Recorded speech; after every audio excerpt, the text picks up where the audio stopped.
In today's Clips and Quips, special guests are dining at the historic Congressional Cemetery in Washington this week. 100 eco-goats made their debut on the grounds. They didn't know they were eco-goats. They were just hungry.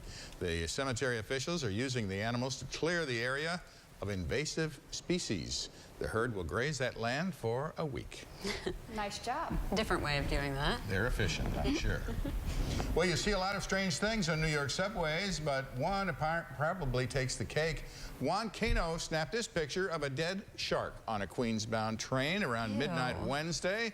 It was still wet. It had blood on its mouth. The subway shark coincides with Shark Week on the Discovery Channel, but the Discovery Channel denies any involvement, saying Shark Week is all about conservation. You know, I think last week, I feel like there was a shark that was left outside the door of, I want to say it was either Baltimore or Boston, a large shark outside of the door of a bar also. So maybe this is some sort of prank that's going on? Maybe. Leaving sharks random places? Yeah, the other one was a very large shark. Yeah, this one looked pretty tiny, actually. But do you watch Shark Week? No. People are obsessed with it. Yeah, I don't watch it. Absolutely obsessed, yeah. I've seen one of the guys I'm friends with said that he doesn't get any work done at all this week. He just basically takes off to watch Shark Week. Huh. Productive. Very. Extremely. Wow. It's a good thing. It's trending. He gets paid. A Missouri tourist makes us all proud. He was visiting a statue in Florence inside a museum trying to replicate the statue's pose.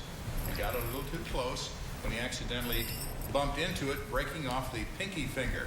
The 600-year-old statue represents the Virgin Mary and was named the Annunciation. It was carved by Giovanni D'Ambrogio. The tourist reportedly apologized for damaging the statue, but they still may face some charges. Forense. At least he wasn't swimming in the Trevi Fountain.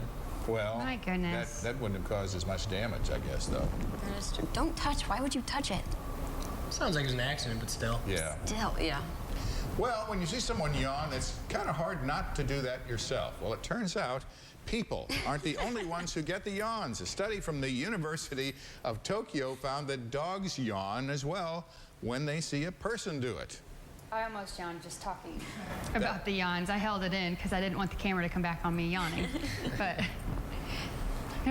that leaves the question, do dogs yawn when they see another dog yawn? Or does another dog yawn without a human yawning first? Let's bring as many dogs as possible into the studio right now. Maybe the next Preston's This needs a Pets. major study.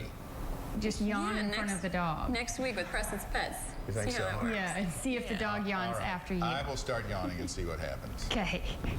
Oh, another check of the forecast coming up after the break. You're watching KRCG 13 live at sunrise.